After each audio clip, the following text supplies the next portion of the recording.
നമസ്കാരം. പ്രവാസ ലോകത്തിലേക്ക് സ്വാഗതം. രാജ്യത്തിന്റെ സമ്പദ് വ്യവസ്ഥയിൽ സുപ്രധാനമായ പങ്കുവഹിക്കുന്നവരാണ് പ്രവാസികൾ. പ്രവാസികളുടെ പണം പറ്റുന്ന ദേശീയ സംസ്ഥാന സർക്കാരുകൾക്ക് എന്തുകൊണ്ടാണ് പ്രവാസിയുടെ യഥാർത്ഥ പ്രശ്നങ്ങൾക്ക് പരിഹാരം കണ്ടെത്താനും അവർക്ക് സംരക്ഷണം നൽകാനും സാധിക്കാത്തത്? പലതവണ ഞങ്ങൾ ആവർത്തിച്ച് ചോദിച്ച ഈ ചോദ്യം ഇന്നും ഉത്തരമില്ലാതെ തുടരും. സ്വദേശിയെ പോലെ പ്രവാസിയും നിങ്ങളുടെ തന്നെ പ്രജകളാണെന്ന് ജനപ്രതിനിധികൾ തിരിച്ചറിയണം എന്ന ഓർമ്മപ്പെടുത്തലോടുകൂടിയാണ് ഈ ആഴ്ചയിലെ പ്രവാസ ലോകം ഞങ്ങൾ ആരംഭിക്കുന്നത്. പ്രവാസ ലോകത്തിലേക്ക് എല്ലാ പ്രിയപ്പെട്ട പ്രേക്ഷകർക്കും ഒരിക്കൽ കൂടി സ്വാഗതം.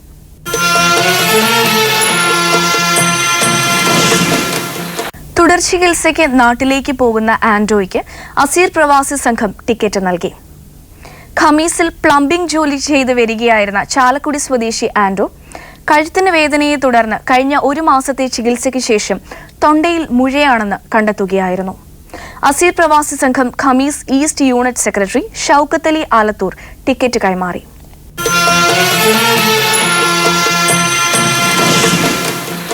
ഡ്യൂട്ടി അടയ്ക്കാതെ ഇന്ത്യയിലേക്ക് കൊണ്ടുപോകാവുന്ന വസ്തുക്കളുടെ പരിധി കേന്ദ്ര സർക്കാർ ഉയർത്തിയത് പ്രവാസി സമൂഹത്തെ സന്തോഷത്തിലാഴ്ത്തുന്നു.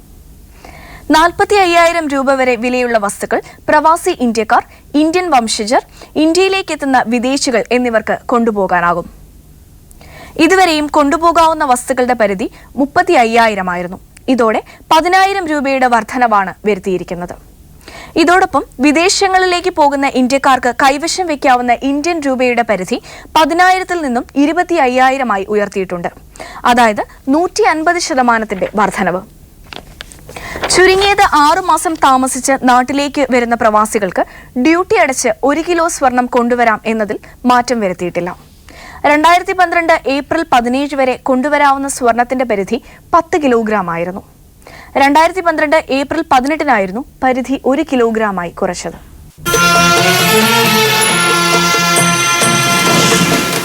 പ്രവാസ ലോകം വീണ്ടും പ്രവാസികളുടെ ഇടയിലേക്ക് ചെല്ലുകയാണ്. ക്യാമറയുടെ അകത്തളങ്ങളിൽ നിന്നും യഥാർത്ഥ മനുഷ്യൻ്റെ പ്രശ്നങ്ങളിൽ പഠിക്കാനുള്ള ഞങ്ങളുടെ ഉദ്യമം കഴിഞ്ഞ 15 വർഷമായിട്ട് തുടരുകയാണ്. ഇപ്പോൾ റാസ് അൽ ഖൈമയിൽ നടക്കുന്ന മെഡിക്കൽ ക്യാമ്പ് തന്നെ ആരോഗ്യം ഒരു തൊഴിലാളിയുടെ അവകാശമാണ് എന്ന ILOയുടെ ഇൻ്റർനാഷണൽ ലേബർ ഓർഗനൈസേഷൻ്റെ ക്യാമ്പയിൻ്റെ ഭാഗമായിട്ടാണ് പ്രവാസ ലോകം ഇവിടെ എത്തുന്നത് തന്നെ. ഇവിടെ നമ്മളോടൊപ്പം സഹകരിക്കുന്നത് ഇവിടുത്തെ ഭൂരിപക്ഷം വരുന്ന പ്രവാസികളുടെ ഭാഗധേയം നിർണ്ണയിക്കുന്ന ഒരു സംഘടനയുണ്ട്, Indian association Ras Al Khaimah. അതിൻ്റെ ഡോക്ടർ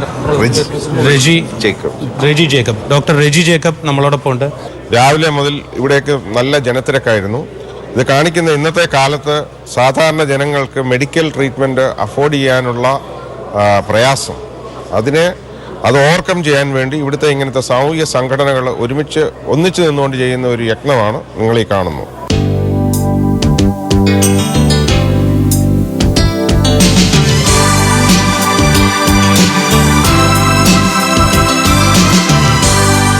ഇവിടുത്തെ സാധാരണക്കാരെ എന്ന് പോയിട്ട് അവർക്ക് ഇത് ചെയ്യാൻ പറ്റാത്തൊരവസ്ഥയുണ്ട്. കാരണം വെച്ചാൽ അവരുടെ ദൈനംദിനം അവർ കിട്ടുന്ന ശമ്പളം കൊണ്ട് ഇതൊന്നും തികയാത്തൊരവസ്ഥയാണ്. കാരണം ഇന്നത്തെ ഒരു ജീവിത രീതി UAE സംബന്ധിച്ചിടത്തോളം വളരെ കൂടി വന്നിരിക്കുന്ന ഒരു അവസ്ഥയിലാണ്. അപ്പോൾ അത്തരത്തിലുള്ള ഒരു അവസ്ഥയിൽ കൈരളി പ്രവാസി ലോകവുമായിട്ടും ഇന്ത്യൻ അസോസിയേഷനും കേരള സമാജവും സംയുക്തമായിട്ട് ജനങ്ങൾക്ക് സേവനം ചെയ്യുക, അതൊരു സാന്ത്വനമായി മാറുക, അത് മറ്റുള്ളവരിലേക്ക് എത്തിക്കുക, ഇത്രയുമുള്ള ഒരു നല്ല കാര്യങ്ങൾക്ക് വേണ്ടിയിട്ടാണ് ഞങ്ങൾ ഇനിയും അടുത്തുള്ള നമ്മുടെ പ്രവർത്തനം കൂടുതലും ജനങ്ങൾക്ക് വേണ്ടി സാധാരണക്കാരായ നല്ല ഇവിടുത്തെ അത് ഇന്ത്യക്കാരെന്ന് വിഭജിക്കുകയാണെങ്കിൽ അത് എല്ലാ രാജ്യക്കാരെയും ഉൾപ്പെടുത്തിക്കൊണ്ട് നമ്മൾ സേവനം ചെയ്യുന്നു.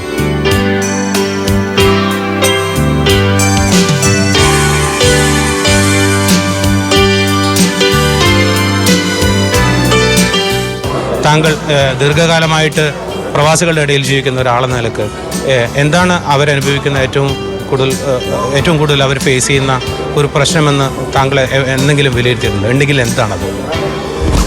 ഈ കാലഘട്ടത്തിൽ പ്രത്യേകിച്ച് നമ്മുടെ ലേബർ ക്യാമ്പുകളിലുള്ള പ്രവാസികളിൽ ഇടയ്ക്കുണ്ടാകുന്ന ഏറ്റവും ഒരു പ്രശ്നങ്ങളെന്ന് പറയുന്നത് അവരുടെ ആരോഗ്യ പരിപാലനത്തിനുണ്ടാകുന്ന ബുദ്ധിമുട്ടാണ്.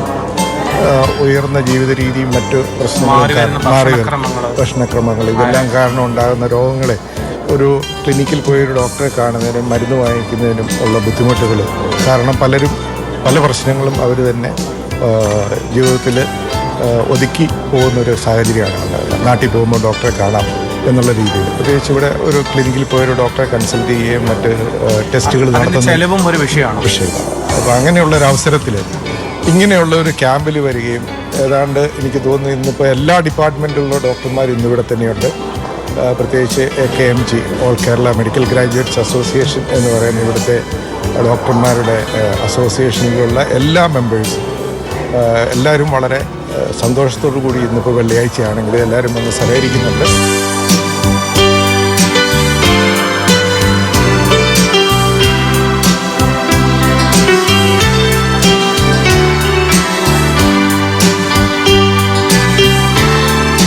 നമ്മുടെ ഈ കൂട്ടായ്മ എങ്ങനെയാണ് ഇവിടെ വിജയിക്കുന്നത്? എന്താണ് നിങ്ങൾ റാസൽ ഖൈമയിൽ പ്രത്യക്ഷം കണ്ടെത്തിയ കാര്യം? റാസൽ ഖൈമ ഇന്ത്യൻ അസോസിയേഷനും കേരള സമാജവും കൈരളി പ്രവാസി ലോകവും മറ്റ് ഇവിടുത്തെ പ്രമുഖ സംഘടനകളായ KMCC, സേവനം സെൻറ്റർ, ഇസ്ലാമിക് സർവീസ് ഇവർ എല്ലാ കാലവും ഇവിടുത്തെ ജനങ്ങൾക്ക് വേണ്ടി ഒരുപാട് ജീവകാരുണ്യ പ്രവർത്തനം നടത്തിക്കൊണ്ടിരിക്കുകയാണ്. കഴിഞ്ഞ വർഷവും ഇതുപോലെ തന്നെ മെഡിക്കൽ ക്യാമ്പ് നടത്തിയിരുന്നു, വളരെ വിജയകരമായിരുന്നു.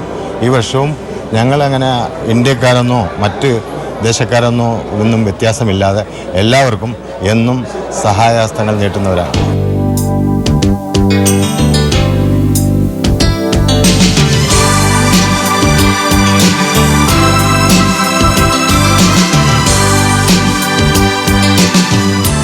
ഇപ്പോൾ ഇത്തരം കമ്മ്യൂണിറ്റി സർവീസിൽ ഷിഫാൽ ജസീറമാരുള്ള ക്ലിനിക്കുകൾ പങ്കെടുക്കുന്നതിൻ്റെ ഔചിത്യം എന്താണ്?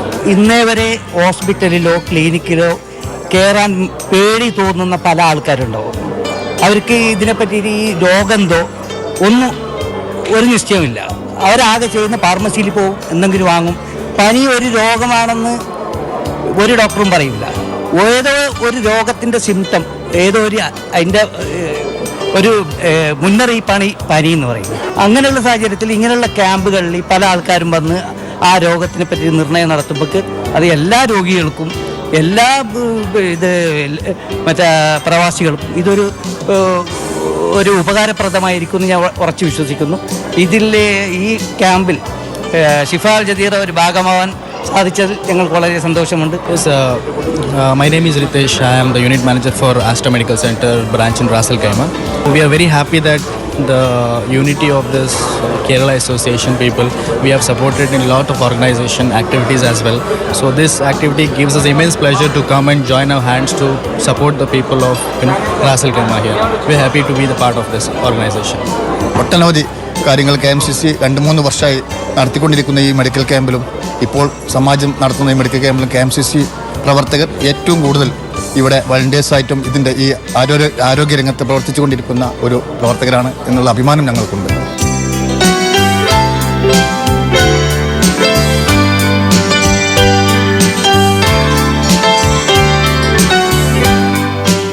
ദുബായ് ഓപ്റ്റിക്കൽസിൻ്റെ ഉടമ തോമസ് ചാക്കോ അദ്ദേഹത്തിൻ്റെ ക്രെഡിറ്റിൽ ചെയ്ത സേവനങ്ങൾക്ക് വേൾഡ് മലയാളി അസോസിയേഷൻ്റെ അവാർഡ് ജർമ്മനിയിൽ വെച്ച് ലഭിച്ച ആളാണ്. അദ്ദേഹം ഈ പ്രസ്ഥാനത്തെ എങ്ങനെയാണ് നോക്കിക്കാണുന്നത്? ഇപ്പോൾ ഹോസ്പിറ്റലുകൾ സന്ദർശിക്കുമ്പോൾ ഓരോ ടെസ്റ്റുകളൊക്കെ എഴുതിയിട്ട് അതിന് പൈസ ഇല്ലാണ്ട് ഒത്തിരി വിഷമിക്കുന്നവരുണ്ട്. അവർക്കൊക്കെ ഒരു താങ്ങും തണലുമായി ഈ റാസൽ ഖൈമ നമ്മുടെ മലയാളി അസോസിയേഷനും അതേപോലെ തന്നെ ഇന്ത്യൻ അസോസിയേഷനും കൂടി നടത്തുന്ന ഈ നമ്മുടെ മെഡിക്കൽ ക്യാമ്പിൽ പാർട്ടിസിപ്പേറ്റ് ചെയ്യാൻ ഞങ്ങൾക്ക് ദുബായ് ഒപ്റ്റിക്കൽസിനും അതേപോലെ ഓരോ സ്ഥാപനങ്ങൾക്കും സാധിച്ചതിൽ ഒത്തിരി സന്തോഷമുണ്ട്.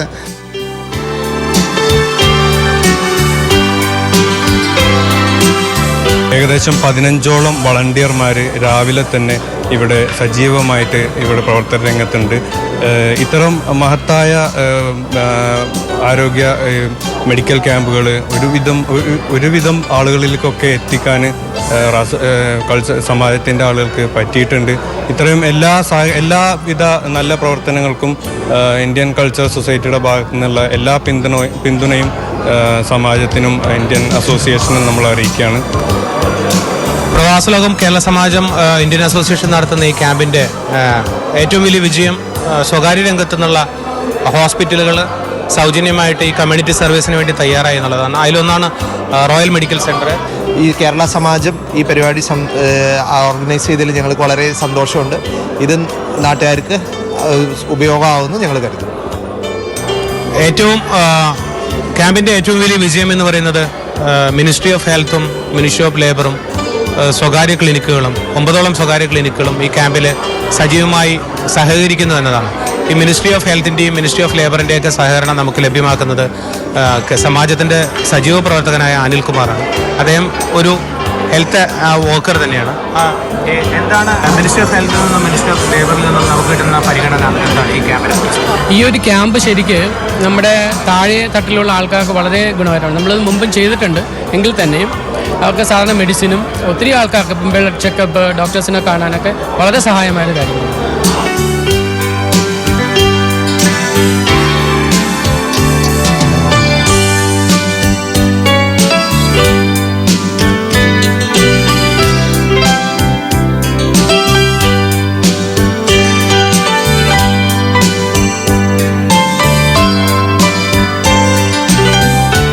UAEയുടെ 44ാമത്തെ വാർഷികം, കേരള സമാജത്തിൻ്റെ 40ാം വർഷം, 4 വർഷത്തെ വ്യത്യാസമേ ഉള്ളൂ. അങ്ങനെയുള്ളൊരു സംഘടനയുടെ ഭാഗമാക്കാൻ ഈ കേരള സമാജം സേവന സെന്ററിനെ ക്ഷണിച്ചാൽ ആദ്യം അവർക്ക് നന്ദി രേഖപ്പെടുത്തുന്നു.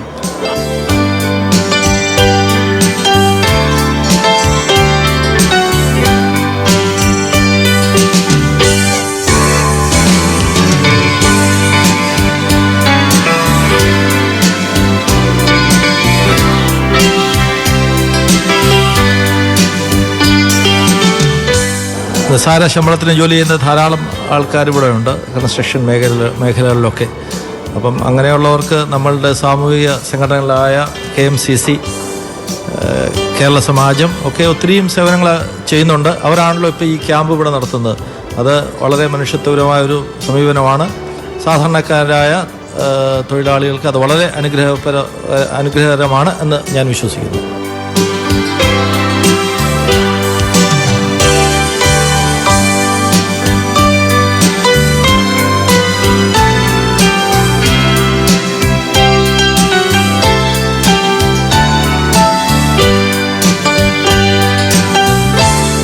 എന്താണ് ഡയഗ്നോസിസ് എന്ന് പോലും അറിയാത്ത ആളുകളെ ബോധവൽക്കരിച്ചുകൊണ്ട് നടത്തുന്ന ഈ ക്യാമ്പിൽ കേരള സമാജത്തിനോടൊപ്പം തന്നെ ഇന്ത്യൻ അസോസിയേഷൻ റാസൽ കൈമയും ചേർന്ന് സംയുക്തമായി നടത്തുന്ന ഈ ക്യാമ്പ് 10,000-കണക്കിനായ ആളുകൾ ഉപയോഗപ്പെടുത്തുന്നു എന്നുള്ളതാണ് ഇതിൻ്റെ ഏറ്റവും വലിയ മഹത്തായ കാര്യം. ഇന്ത്യൻ അസോസിയേഷനും കേരള സമാജവും കൈരളിയും ചേർന്നുകൊണ്ട് നടത്തിയ ഈ മെഡിക്കൽ ക്യാമ്പ് എല്ലാവിധ റാസൽ കൈമയിലുള്ള സ്പെഷ്യലിസ്റ്റ് ഡോക്ടേഴ്സിൻ്റെ സപ്പോർട്ടോടുകൂടി ഇത്രയും വിജയകരമായി തീർത്തതിൽ പ്രത്യേകിച്ച് ഞാൻ അസോസിയേഷൻ്റെ പേരിൽ അതിൻ്റെ നന്ദി ഈ സമയത്ത് രേഖപ്പെടുത്തുകയാണ്. 2015 ജനുവരിയിൽ സുറുമിയെ വിവാഹം ചെയ്ത കൊല്ലം മൈനാഗപ്പള്ളി സ്വദേശി ഷംനാഥ് വിവാഹത്തിന്റെ 18ാം ദിവസം സൗദിയിലേക്ക് തിരിച്ചുപോയതാണ്. 1 മാസത്തോളം ഭർതൃഗൃഹത്തിൽ ജീവിച്ച സുറുമിയെ അകാരണമായി ഇവർ സ്വന്തം വീട്ടിലേക്ക് തിരിച്ചയച്ചു. 18 ദിവസം മാത്രം നീണ്ടുനിന്ന ദാമ്പത്യ ബന്ധത്തിൽ ഇന്ന് സുറുമിക്കൊപ്പമുള്ളത് അഹദിയ എന്ന പിഞ്ചോമന മാത്രമാണ്. ഷംനാഥിനോട് സുറുമിക്കൊപ്പം പ്രവാസലോകവും ചോദിക്കുന്നത് ഇത് മാത്രമാണ്: എന്തുകൊണ്ടാണ് ഷംനാഥിന്റെ ഭാര്യയും കുഞ്ഞും അനാഥരായി ഇന്ന് ജീവിക്കേണ്ടി വരുന്നത്? ഈ കല്യാണം കഴിഞ്ഞ എത്ര കാലമായി മോളെ? ജനുവരി 19-ാം തീയതി ഒരു കൊല്ലമാകാൻ പോണു. ഈ ജനുവരി 19 ഒരു വർഷം. അപ്പൊ അതിലേക്ക് 18 ദിവസമാണ് മോളവിടെ പോയി നിന്നത് അല്ലേ? എന്താണ് ഷംനാഥിന്റെ പ്രശ്നം? ഗൾഫിൽ പോയി അല്ലെ? ലീവിന് വന്നിട്ട് പോയത് ആദ്യം പോയതാണോ? കല്യാണം കഴിഞ്ഞ് ആദ്യമായിട്ട് പോയതാ. അല്ല, അതിനു മുമ്പ് പോയി? അതിനു മുമ്പ് 3 വർഷം കൂടി ഗൾഫിലായിരുന്നു. പിന്നെ 6 മാസത്തെ അവധിക്ക് വന്ന എന്നെ വിവാഹം കഴിച്ചു. 18 ദിവസമാണ് നിന്നത്. ഇയാൾക്ക് എന്താ പണി? എന്നോട് പറഞ്ഞ സൗദി ഗസീം ഒരു ബേക്കറി കടയിൽ നിൽക്കുവാന്ന് പറഞ്ഞു. എത്ര സ്വർണ്ണം കൊടുത്തിരുന്ന? എത്ര സ്വർണ്ണം കൊടുത്തു? 30 പവനും 6 ലക്ഷം രൂപ. 6 ലക്ഷം രൂപയും കൊടുത്തു? ക്യാഷ് ആയിട്ട് കൊടുത്തു? ക്യാഷ് ആയിട്ട്. ഈ 6 ലക്ഷം റുപ്യ എന്ത് ചെയ്തു? വസ്തു മേടിക്കണമെന്ന് പറഞ്ഞ് 4 ലക്ഷം, ആദ്യം 2 ലക്ഷം കൊടുത്തു പോക്കറ്റ് പണി.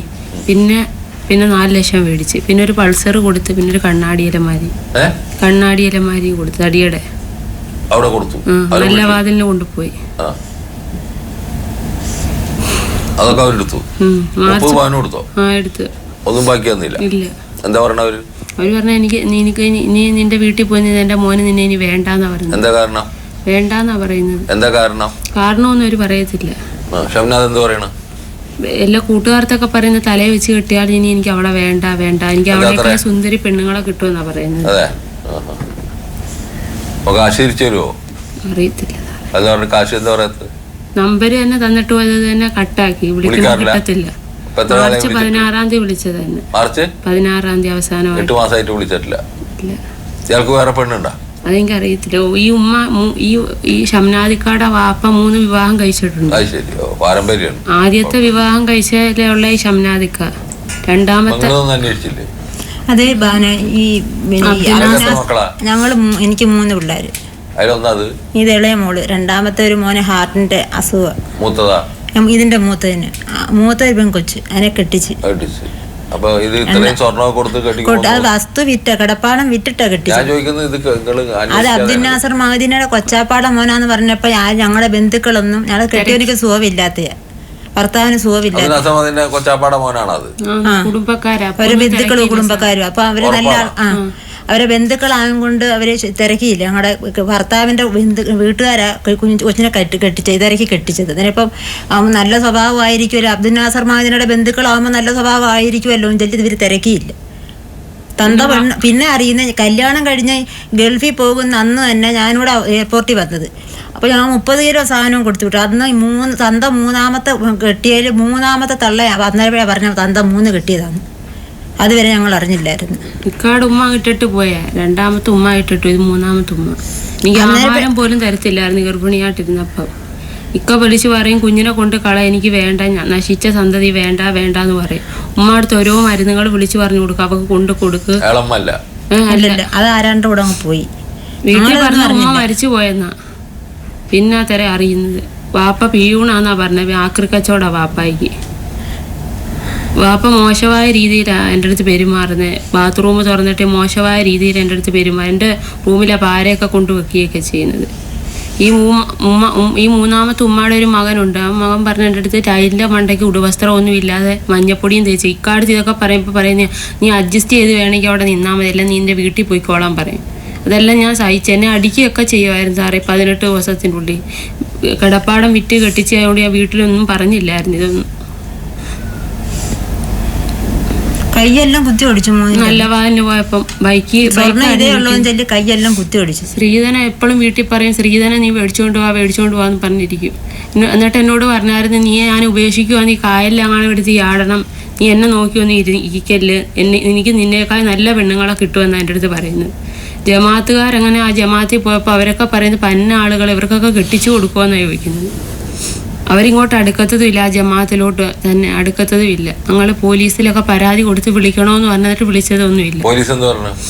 വിളിക്കണമെന്ന് അവരുടെ വീട്ടുകാർ വന്ന് പോലീസ് സ്റ്റേഷനിൽ വന്ന് അങ്ങനെ പരാതി കൊടുത്തപ്പം വന്ന് 7-ൻ്റെ അന്ന് വിളിക്കണം, 7 ദിവസത്തിനുള്ളിൽ വിളിക്കണമെന്ന് പറഞ്ഞു. അങ്ങനെ വിളിച്ചിട്ടും ഒന്നുമില്ല.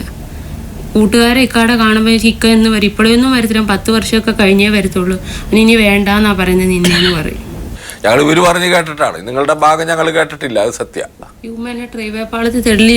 അതായത് ഈ കുട്ടി പറയുന്നതും ആ കുട്ടിയുടെ അമ്മ പറയുന്നതും ഒക്കെ കേട്ടിട്ടാണ് ഞങ്ങൾ ഈ നിലപാടുകൾ പറയുന്നത്. നിങ്ങൾക്ക് അങ്ങനെ എന്തെങ്കിലും വിരുദ്ധ നിലപാടുകൾ ഞങ്ങൾ കേൾക്കാൻ തയ്യാറാണ്, യാതൊരു സംശയമില്ല. പക്ഷേ ഈ കേട്ടോടത്തോളം നിങ്ങൾ ഈ സ്വർണം വാങ്ങിച്ചിട്ടുണ്ടെങ്കിൽ അല്ലെങ്കിൽ ആ പൈസ വാങ്ങിച്ചിട്ടുണ്ടെങ്കിൽ ഇതുവരെ ഈ കുട്ടിയോട് യാതൊരു തരത്തിലുള്ള കാരുണ്യവും നിങ്ങൾ കാണിച്ചിട്ടില്ലെങ്കിൽ യാതൊരു കാരണവശാലും നിങ്ങളെ ചോദ്യം ചെയ്യാതിരിക്കാൻ നിവൃത്തിയില്ല എന്നാണ് എനിക്ക് പറയാനുള്ളത്.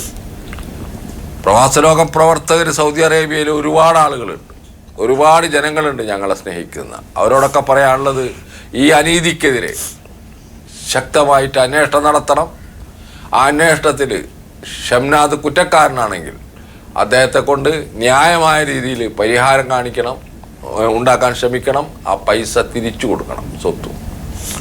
നിങ്ങൾ ഇനിയിപ്പോൾ ഈ കുട്ടിയെ കൊണ്ടുപോയി നോക്കുന്നൊന്നും ഒരു പ്രതീക്ഷയുള്ള ആളല്ല ഞാൻ, ഉറപ്പിച്ച് എനിക്കറിയാം. വെറുതെ ഇനി അയാളുടെ അടുത്ത് പോയിട്ട് ഇല്ലാത്ത പുലിവാരി ചൊരെണ്ണം കൂടി കയ്യിൽ വെക്കുക എന്നല്ലാതെ വേറെ ഒന്നും ഉണ്ടാവില്ല മോളെ. മനസ്സിലായില്ലേ? മോളെ കുട്ടീനെ നോക്കുക. എന്താ കുട്ടീനെ, ആൺകുട്ടിയെ പെൺകുട്ടിയെ? പെൺകുട്ടി. അതൊരു ഭാരമായി. ഇപ്പോൾ നമ്മുടെ നാട്ടിൽ പെൺകുട്ടി എന്നൊക്കെ പറഞ്ഞ ഭാരം തന്നെ. അത് അവരെ സഹായിക്കാൻ ഏതെല്ലാം തരത്തിലെ ആളുകളുണ്ടോ അവരോടെല്ലാം സഹായിക്കണമെന്ന് ഞാൻ അഭ്യർത്ഥിക്കുകയാണ് ഈ കുട്ടിയോട്. വളരെ സങ്കടകരമായ ഒരു അവസ്ഥയിലാണ് എൻ്റെ മുന്നിൽ ഈ ഉമ്മയും മകളും കുഞ്ഞും ഇരിക്കുന്നത് എന്ന് നിങ്ങൾ മനസ്സിലാക്കണം. അവർ പൂർണ്ണമായി പറ്റിക്കപ്പെട്ടിരിക്കുന്നു. ഇതിലും ഭീകരമായിട്ട് ഒരാളും പറ്റിക്കപ്പെട്ടിട്ടുണ്ടോ എന്ന് സംശയമാണ്. അതുകൊണ്ട് ഈ സഹോദരിമാരെ സഹായിക്കാൻ എല്ലാ അർത്ഥത്തിലും നമ്മൾ ബാധ്യസ്ഥരാണ്. അതിന് ഷംനാദ് ന്യായമായ നിലപാട് സ്വീകരിച്ചുകൊണ്ട് ഇതിന് ഒരു പരിഹാരം കാണണമെന്നാണ് എനിക്ക് പറയാനുള്ളത്. അതല്ലെങ്കിൽ നിങ്ങളുടെക്ക് വലിയ വിപത്തായിരിക്കും വന്നു ചേരുക. നിങ്ങൾ അതിന് വലിയ വില കൊടുക്കേണ്ടി വരുമെന്ന് സഹോദര ഞാൻ നിങ്ങളെ ഓർമ്മിപ്പിക്കുകയാണ്. തീർച്ചയായിട്ടും നിങ്ങൾക്ക് സൽബുദ്ധി ഉണ്ടാകട്ടെ എന്നുകൂടി ഞാൻ പ്രാർത്ഥിക്കുന്നുണ്ട്. തീർച്ചയായിട്ടും നിങ്ങൾ യാതൊരു സംശയവും വേണ്ട, നിങ്ങൾക്ക് നീതി കിട്ടും. വേണ്ട, അവളെ വേണ്ടി ശ്രമിക്കും, യാതൊരു സംശയവുമില്ല.